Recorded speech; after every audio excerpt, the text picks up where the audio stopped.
আসসালামু আলাইকুম প্রিয় শিক্ষার্থীরা, আশা করি তোমরা সবাই ভালো আছো। রাজশাহী গভর্নমেন্ট ডিগ্রি কলেজের অনলাইন ক্লাসে তোমাদের সবাইকে স্বাগত।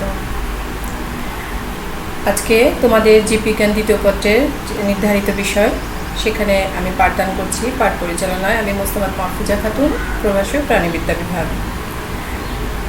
তোমরা বিগত যতগুলো ক্লাস করেছো সম্ভবত হাইড্রার যে কটা ক্লাস হয়েছে, আজকে হাইড্রার শেষ ক্লাস। তো হাইড্রা আজকে যে ক্লাসে নির্ধারিত বিষয় রয়েছে সেখানে রয়েছে হাইড্রার শ্রম বন্টন। তোমরা হাইড্রার প্রথমের দিকে যখন হাইড্রার কোষগুলো পড়েছিলে, অর্থাৎ যে অন্তঃকোষী এবং বহিঃকোষসমূহ পড়েছিলে, সেখানে তোমরা নিশ্চয়ই আজকে এই সেলগুলোর নাম তোমরা পড়েছো। পেশি আবরণী কোষ, ইন্টারস্টিশিয়াল কোষ, এই যে কোষগুলো যে তোমরা তখন পড়েছিলে এবং পড়ার সময় কিন্তু তোমরা দেখেছিলে সেখানে কিন্তু বিভিন্ন রকমের কোষ বিভিন্ন ধরনের কার্য সম্পাদন করে। এবং যেহেতু হাইড্রা নিম্ন শ্রেণীর প্রাণী, সেই ক্ষেত্রে কিন্তু দেখো উচ্চ শ্রেণীর প্রাণীতে আমাদের যেমন বিভিন্ন ধরনের তন্ত্র বিদ্যমান, কিন্তু এই নিম্ন শ্রেণীর প্রাণীতে কিন্তু তন্ত্র থাকে না। যেমন আমাদের খাদ্য পরিপাকের জন্য পরিপাকতন্ত্র রয়েছে, কিংবা চলনের জন্য কঙ্কালতন্ত্র রয়েছে, কিংবা প্রতিটা কাজের জন্য এক একটি কিন্তু সিস্টেম কাজ করে। কিন্তু নিম্ন শ্রেণীর প্রাণীতে সেই আসলে ওই রকমভাবে যে একদম সুগঠিত যে আমাদের সিস্টেম বলে যে সেটা কিন্তু এদের নেই। তো সেক্ষেত্রে তাহলে এদের কার্যক্রম কীভাবে সম্পন্ন হবে, কিংবা এদের যে খাওয়া, এদের চলা, এদের যে রেচন, এই কাজগুলো যে সম্পন্ন করবে, সেই সম্পন্ন করার জন্য ঠিক সেই রকম তন্ত্র গঠিত না হলেও এদের কিছু শ্রম বিভাজন দেখা যায়, যেটাকে আমরা বলছি শ্রম বন্টন, হাইড্রার শ্রম বন্টন। অর্থাৎ বিভিন্ন অঙ্গ বা তন্ত্রের মাধ্যমে যে শারীরিক কার্যগুলো সম্পন্ন করার জন্য যে আমরা বিভিন্ন কাজকে যে বন্টন করে দিচ্ছি, সেটা আমাদের হাইড্রাতে দেখা যায়। এবং এই হাইড্রায় কীভাবে দেখা যায় সেটা আমরা প্রথমত বলতে পারি যে আমাদের যে বিভিন্ন বহিঃকোষ এবং অন্তঃকোষীয় যে কোষগুলো রয়েছে, সেই কোষগুলোর বিভাজন মাধ্যমে। প্রথমে আমরা দেখো কোষভিত্তিক পেশি আবরণী কোষ। পেশি আবরণী কোষ তোমরা যখন তোমাদের পড়েছিলে তখন কিন্তু ছিল, দেখো যে এটা কিন্তু আমাদের দেহের যে বহিঃ আবরণ তৈরি করে এবং সংকোচন প্রসারণের মাধ্যমে আমাদের যে চলন কার্যক্রম সম্পন্ন করছে। তাহলে কি হচ্ছে, যে আমরা প্রথমে বলেছিলাম যে চলনের জন্য কিন্তু আমাদের উচ্চ শ্রেণীর প্রাণীতে বিভিন্ন তন্ত্র রয়েছে, বাট এখানে কিন্তু তন্ত্র নয়, কিন্তু সে কিন্তু সহযোগিতা করছে, চলনের সহযোগিতা করছে, আত্মরক্ষার সহযোগিতা করছে, তাদের দেহের যে আবরণ তৈরি করছে, সেক্ষেত্রে তাদেরকে প্রতিকূল পরিবেশ থেকে তাদেরকে আত্মরক্ষা প্রদান করছে। এভাবে কিন্তু তাদের একটা বন্টন তৈরি হয়ে গেল, অর্থাৎ সে এই কাজগুলো তার এই কোষটা এই কাজটা সম্পাদন করবে। এরপরে দেখো হচ্ছে ইন্টারস্টিশিয়াল কোষ। তোমরা জানো ইন্টারস্টিশিয়াল কোষের মাধ্যমে কিন্তু নতুন কোষ তৈরি হয় এবং যে পুনরুৎপত্তির যে পুনর্গঠনের যে অংশটা, সেই অংশের কিন্তু এই ইন্টারস্টিশিয়াল কোষ সহায়তা করে। তাহলে কি হচ্ছে, নতুন যে একটি সেল তৈরি হবে সেটাতে একটা ভূমিকা রাখছে। আবার কি এদের যে শুক্রাণু এবং ডিম্বাণু কিংবা এদের মুকুল গঠনে, অর্থাৎ নতুন সেল তৈরি করাই তো এদের কাজ। তো সেই জায়গাটায় কিন্তু এদের যে আমরা জনন কার্য যেটা বলতে পারি, প্রজনন, সেখানে কিন্তু সহায়তা করছে এদের ইন্টারস্টিশিয়াল কোষ। এরপর রয়েছে নিডোসাইট। তোমরা জানো নিডোসাইট কী করে, তারা কিন্তু খাদ্য ও দ্রব্য যে ধরা, সেগুলোকে আবার ভক্ষণ করা, এই কাজগুলো এবং নিজেদেরকে প্রতিকূল পরিবেশ থেকে রক্ষা করা, সে কাজটাও কিন্তু করে থাকে, কারণ তারা হিপ্রোটক্সিন প্রয়োগ করতে পারে। এই যে প্রতিটা কাজ, এই কাজগুলো যে অর্থাৎ আত্মরক্ষা করলো, সে চলনের সহায়তা করলো তার ফ্ল্যাজেলামের সাহায্যে, আবার তাকে খাবারটা ধরতে এবং সেই খাবারগুলো দেখা যাচ্ছে মুখের মধ্যে আবার ভালোভাবে প্রবেশ করানোতেও কিন্তু সহায়তা করে, অর্থাৎ তাদের খাদ্য দ্রব্য গ্রহণে কিন্তু সহায়তা করছে। এরপরে আমরা দেখো সংবেদী কোষ। আমরা জানি সংবেদন আমাদের যে শারীরবৃত্তীয় যে কার্যক্রম রয়েছে, তার মধ্যে একটা হচ্ছে যে আমরা বহিঃ পরিবেশে কোনো কিছু সাড়া প্রদান করা, যেটাকে আমরা বলি আমাদের সিগন্যাল দেওয়া, অথবা আমরা আমাকে যদি কেউ অনুভূতি যেটা আমরা বলতে পারি, সেটা যদি যাদের যে সাড়া প্রদান করা, সেটা আমরা করে থাকি সংবেদীকতা, সংবেদনশীলতা প্রদর্শন করতে পারবে। অর্থাৎ এরা যে সামনে কোনো কিছু আছে কিনা, কোনো তার শত্রু আছে কিনা, কিংবা তার কোনো খাদ্যদ্রব্য আছে কিনা, সেটাও কিন্তু সে অনুভব করতে পারবে এই সংবেদী কোষের মাধ্যমে।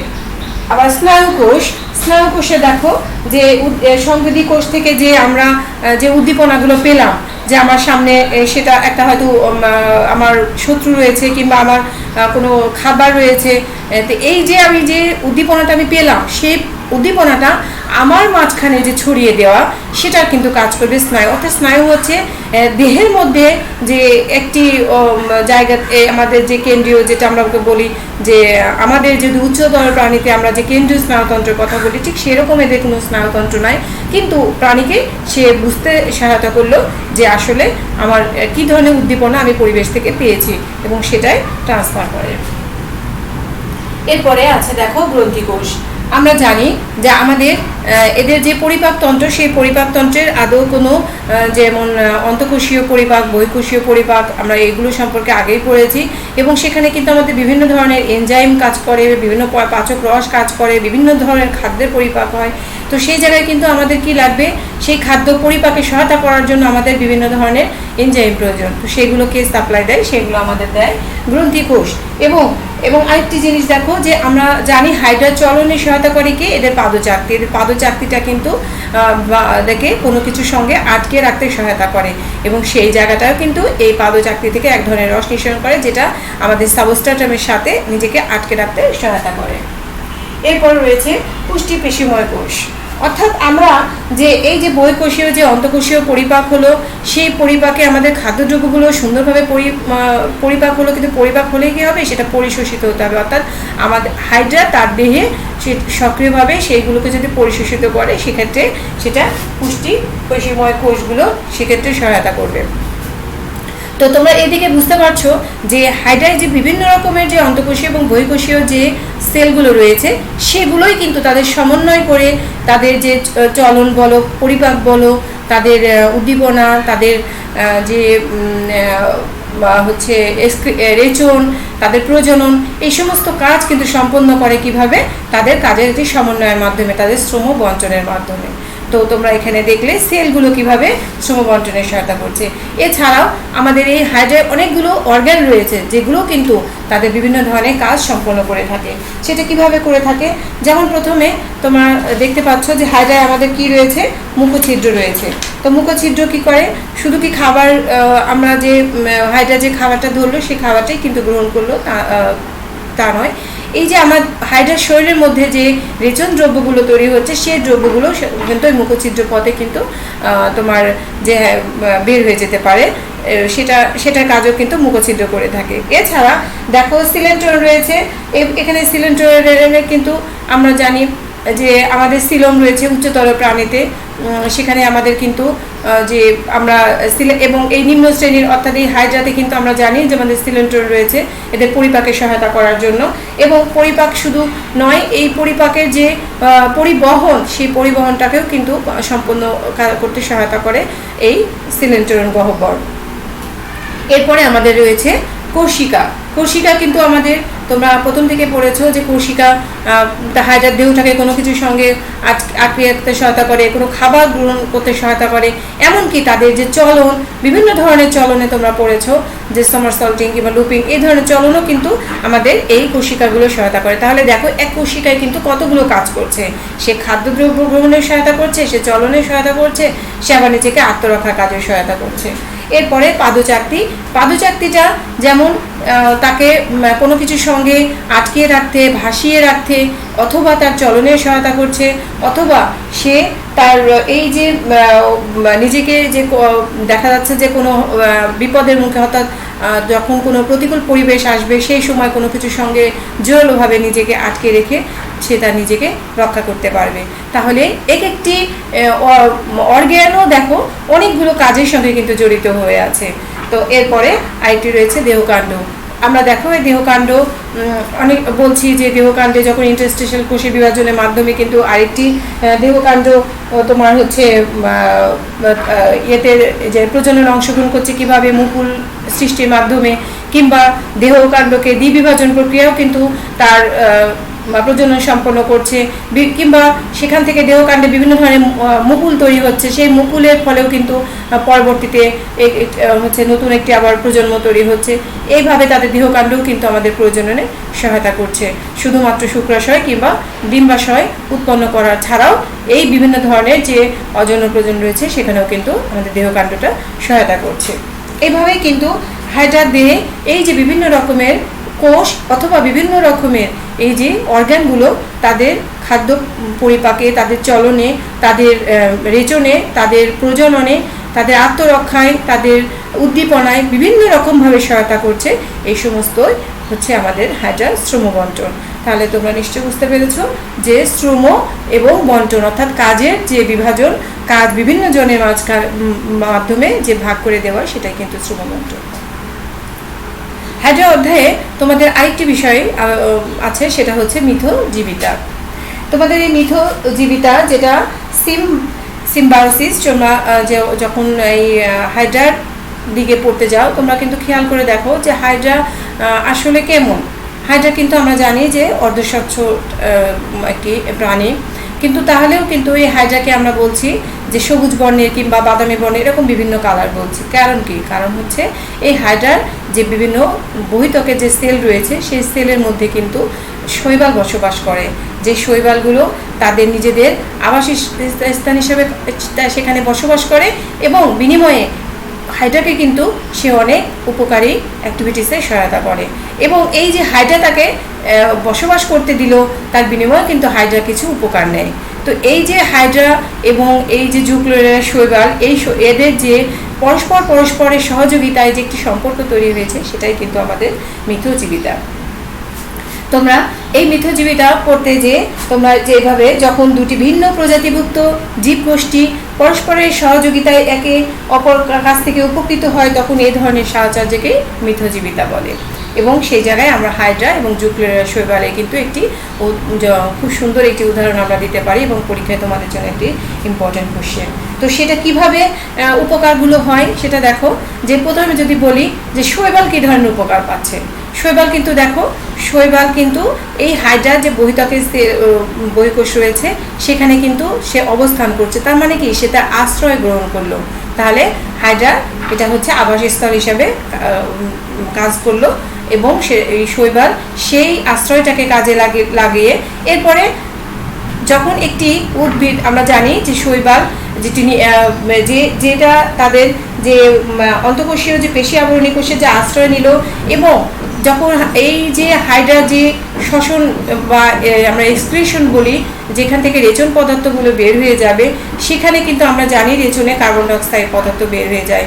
তাহলে শৈবাল কিন্তু সেই কার্বন ডাইঅক্সাইডগুলোকে কাজে লাগিয়ে তার নিজস্ব খাদ্য উৎপাদন করতে সহায়তা করলো। অর্থাৎ হাইড্রাকে সে বিপাকীয় পদার্থ মুক্ত করলো, সেখান থেকে কার্বন ডাইঅক্সাইডগুলোকে সে নিয়ে নিল, বিমুক্ত করে দিল। তাহলে কে লাভ হলো? আমার হাইড্রা কিন্তু তার শরীরে বজ্র পদার্থগুলোকে বের করে দিল এবং সেগুলো কিন্তু আবার শৈবাল তার খাবার হিসাবে গ্রহণ করলো। এরপরে দেখো যে হাইড্রা আবার যে বিপাকীয় পদার্থ হিসাবে নাইট্রোজেনজাত যে পদার্থগুলো বের করে দিচ্ছে, সেগুলো কিন্তু আবার সেই শৈবাল কিন্তু কি করবে? তাদের বিভিন্ন ধরনের যে খাবার প্রস্তুত সেখানে দেওয়াই আছে, যে আমিষ তৈরি কাজে কিন্তু তাহলে এই শৈবালটা কিন্তু ব্যবহার করলো। তাহলে হাইড্রা কিন্তু কি হলো? নিজেকে পরিশুদ্ধ করলো, নিজেকে বিপাকীয় পদার্থ থেকে বিমুক্ত করলো। এইভাবে হাইড্রা নিজেকে যেমন বিপদমুক্ত করলো, ঠিক তেমনইভাবে কিন্তু আবার একপাশে শৈবাল কিন্তু আবার উপকৃত হলো তার এই বিপাকীয় পদার্থগুলো দ্বারা। এবার দেখো যে হাইড্রা কিভাবে উপকৃত হচ্ছে। এখন আমরা জানি যে যখন খাবার প্রস্তুত করছে শৈবাল, তখন কিন্তু সে কার্বন ডাইঅক্সাইড নিল, কিন্তু ছেড়ে দিল কিন্তু অক্সিজেন। তাহলে সেই অক্সিজেন কিন্তু হাইড্রার শ্বসনে কিন্তু কাজে লাগলো। এছাড়া যে শৈবাল যে খাদ্য প্রস্তুত করলো, সেই খাবারটাও কিন্তু বিভিন্নভাবে তোমার হাইড্রা হচ্ছে তার ইয়েভাবে শর্করা খাবার হিসাবে সে নিতে পারে। এছাড়া এই যে আমরা প্রথমেই যে বললাম যে তোমার হাইড্রার যে কার্বন ডাইঅক্সাইডগুলো নির্গত করেছে সেগুলো শৈবাল নিয়ে নিয়েছে। তাহলে কি হলো? হাইড্রা একটি বিমুক্ত হলো কি থেকে? বিপাকীয় পদার্থ থেকে বিমুক্ত হলো এবং নিজেকে সে একটি টক্সিক পদার্থ যে যখন বিমুক্ত হয়ে যায়, তখন তার শরীরে অন্যান্য যে কার্যক্রম সেগুলো কিন্তু সঠিকভাবে চলতে পারে। এছাড়া তোমরা যেটা বললাম যে শুধু সেখানে কার্বন ডাইঅক্সাইডই এক্সক্রিশন হলো না কিংবা নাইট্রোজেন জাতীয় পদার্থ হলো না, শরীরে আরও যে যদি কোনো বিজাতীয় বজ্র পদার্থ থাকে সেগুলোকেও বের করে দিবে এই এক্সক্রিশনের মাধ্যমে। ঠিক এইভাবে তারা কি করছে, একজন যেটি ফেলে দিচ্ছে আরেকজন সেটি গ্রহণ করছে, আবার আরেকজন যেটি তার ক্ষতিকর মনে করছে আরেকজনের কাছে সেটি উপকারী। তাহলে দুজনেই দুজনার কিন্তু কি হচ্ছে, একটি উপকারী বন্ধু হিসেবে কাজ করছে। সেজন্য সেখানে আমরা বলছি মিথজীবিতা। এবং এই প্রশ্ন যখন তোমরা পড়তে দেবে তখনই কিন্তু তোমাদের একটি আসে, সেটা হচ্ছে পরজীবিতা এবং মিথজীবিতার মধ্যে পার্থক্য।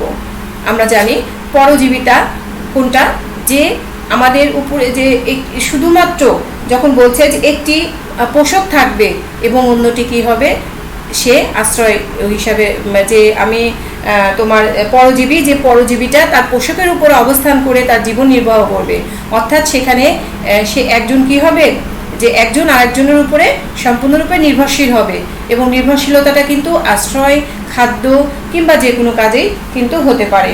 তো সেটা বলছে যে পোষক পরজীবীর উপর সম্পূর্ণ নির্ভরশীল হবে, কিন্তু তোমরা মিথজীবিতা দেখলে এখানে পরস্পর পরস্পরের উপর নির্ভরশীল। এবং সেই জায়গায় একটি যে সম্পর্ক দেখলে সেখানে একটি রয়েছে পরজীবিতাতে পোষক এবং পরজীবী, অর্থাৎ পোষকের উপরে তারা আশ্রয় গ্রহণ করছে, কিন্তু এখানে কিন্তু দুজনেই কিন্তু যেটা এই মিথজীবিতা দুজনেতেই কিন্তু উপকারী, অর্থাৎ কেউ কারোর উপরে কোনো ক্ষতিকর প্রভাব বিস্তার করে না। এবং আরেকটি যেটা রয়েছে ঘনিষ্ঠতা, সেটা হচ্ছে আমাদের মিথজীবিতাতে তোমরা দেখলা যে এই যে আমাদের দুজন যে দুটো হাইড্রা এবং শৈবালের যেটা মিথজীবিতা দেখলে সেখানে কিন্তু দুজনের মধ্যে সম্পর্ক ভালো, অর্থাৎ পজিটিভ, অর্থাৎ এদের এও যেমন ক্ষতিগ্রস্ত হচ্ছে না, উভয়ও কিন্তু উপকৃত হচ্ছে। কিন্তু তোমরা যখন পরজীবিতে দেখবে সেখানে হচ্ছে যে একজন উপকারী একজন অপকারী, অর্থাৎ যে একজন আরেকজনের ক্ষতি করবে। তো সেটাই হচ্ছে, তাহলে এদের সম্পর্কটা কি হচ্ছে, পজিটিভ হচ্ছে নেগেটিভ হচ্ছে। এবং অভিযোজন বলো, যে অভিযোজনে এই যে পরজীবী প্রাণীটা যখন হচ্ছে পোষকের দিয়ে অবস্থান করছে, দেখা যাচ্ছে সে তার নিজের প্রয়োজনে অভিযোজন ঘটিয়ে নিজেকে সেই জায়গায় কিন্তু স্থান করে নেয়, এবং নিজের যে অভিযোজন ঘটাতে গিয়ে দেখা যাচ্ছে যে পোষকের অনেক ধরনের ক্ষতি সাধন করতে পারে পরজীবীতে। কিন্তু আমার মিথজীবিতাতে কিন্তু পোষকের কোনো কিংবা যে একজন আরেকজনের কোনো ক্ষতি করছে না। তাহলে এভাবেই কিন্তু আমাদের যে পরজীবিতা এবং মিথজীবিতার মধ্যে যে পার্থক্যগুলো, এরকম করে পার্থক্যগুলো তোমাদের লিখতে হবে।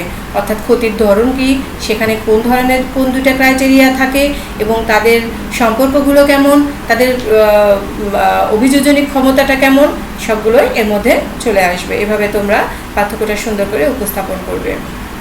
তো আমার মনে হয় যে হাইড্রার এইটুকু ছিল আজকে আলোচনার বিষয়বস্তু, অর্থাৎ হাইড্রার শ্রম বন্টন এবং মিথজীবিতা। তো এরপরে তোমরা যেটা পড়লে সেটা হচ্ছে কি, যে পরজীবিতা এবং মিথজীবিতার মধ্যে পার্থক্য।